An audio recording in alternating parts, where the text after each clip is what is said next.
Hello guys, मैं अपने LIC ADO के इंटरव्यू का एक्सपीरियंस आपके साथ शेयर कर रहा हूँ।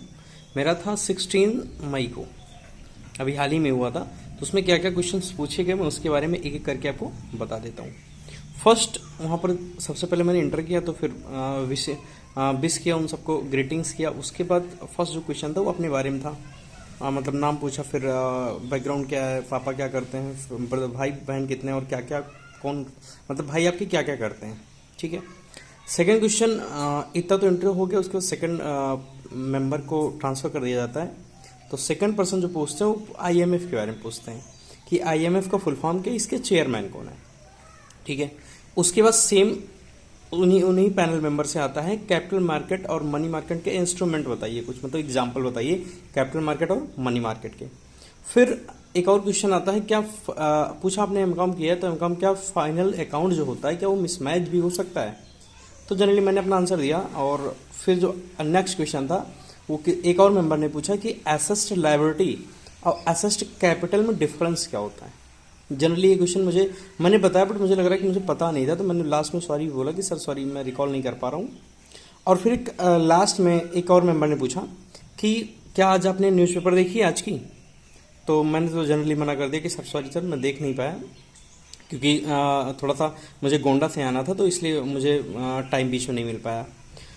तो फिर उन्होंने न्यूज़ को छोड़कर एक और क्वेश्चन उसी से रिलेटेड किया कि हाल ही में कोई ऐसी घटना हुई है जिसमें जान और माल की हानि हुई है, मतलब ऐसी घटना जिससे लोगों का नुकसान हुआ हो।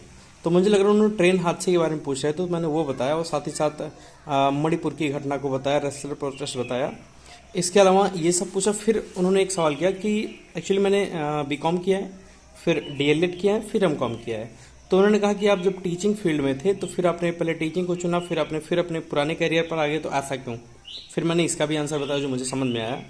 फिर उन्होंने ये पूछा कि आपने जब DLED किया, टीचिंग किया, तो LIC एडीओ में इसका बेनिफिट क्या होगा, या एक बार आपने MCom से फिर टीचिंग की तरफ मूव किए, फिर अपना प्रीवियस MCom के साथ मतलब BCom से रिलेटेड MCom कर रहे हैं अभी, क्योंकि मैं MCom कर रहा हूँ अपेयरिंग फाइनल सेमेस्टर, तो उससे कैसे रिलेट कर पाएंगे आप अपने काम को। तो मैंने बताया एडीओ का प्रोफाइल बताया और फिर बताया कैसे मैं अपने हेल्प कर सकता हूँ, वो सारी चीज़ें बताई। फिर उन्होंने पूछा कि LIC एडीओ के लिए रिक्वायरमेंट क्या क्या चीज़ें हैं, मतलब क्या क्या स्किल्स होनी चाहिए। तो मैंने कुछ बताया ऐसे। उसमें एक वर्ड मैंने लिया सोशली होना चाहिए। तो उन्होंने फिर पूछा कि आप सोशल मीडिया यूज़ करते हैं। तो मैंने बताया हाँ डेफिनेटली सर यूज़ करता हूँ। फिर क्या यूज़ करते हैं, तो मैंने फेसबुक बताया।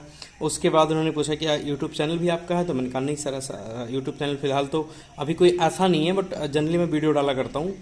तो फिर पूछा उन्होंने फेसबुक को फ्रेंड कितने हैं, तो मैंने कहा सर 5000 प्लस। तो मतलब कैसे बने आपके, मतलब सारी डिटेल उसके बारे में। तो मैंने बताया कि मैं 12th में था तभी ये बना था, तो मुझे लग रहा है कि हाँ ये 2023 चल रहा हो, 2012 का अकाउंट, तो सर मतलब आसानी से हो सकता है, बहुत बड़ा टास्क नहीं है।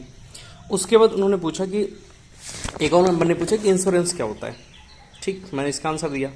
फिर पूछा कि वित्तीय समावेशन फाइनेंशियल इंक्लूजन क्या होता है। मैंने इसका भी आंसर दिया कि बैंकिंग सेक्टर या बैंकिंग पॉलिसी या बैंकिंग के काम को या इंश्योरेंस के काम को एक लास्ट व्यक्ति तक पहुंचाना फाइनेंशियल इंक्लूजन होता है। उसके अलावा मैंने और भी बातें इसमें सारी ऐड की। उसके अलावा उन्होंने पूछा कि आपने प्री एग्जाम फैजाबाद में दिया, मेंस आपने गोरखपुर में दिया, ऐसा क्यों, आप फैजाबाद जोन को क्यों नहीं सेलेक्ट किए। तो मुझे जो आंसर प्रॉपर लगा उस समय, जो मुझे याद है वो मैंने बताया। तो ये ओवरऑल एक्सपीरियंस रहा। मेरे ख्याल से मेरा तो 20 मिनट से अब चला था, कि बीच में थोड़ा सा और क्वेश्चन मतलब मैनिपुलेटिव क्वेश्चन आए थे, मतलब इधर घुमा फिरा कर, तो लगभग 20 से 25 मिनट हो गया तो मुझे लग रहा है।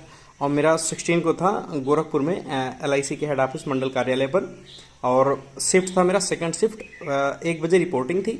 सबसे पहले डॉक्यूमेंट वेरिफिकेशन, उसमें लगभग 1.5 घंटे लग गए।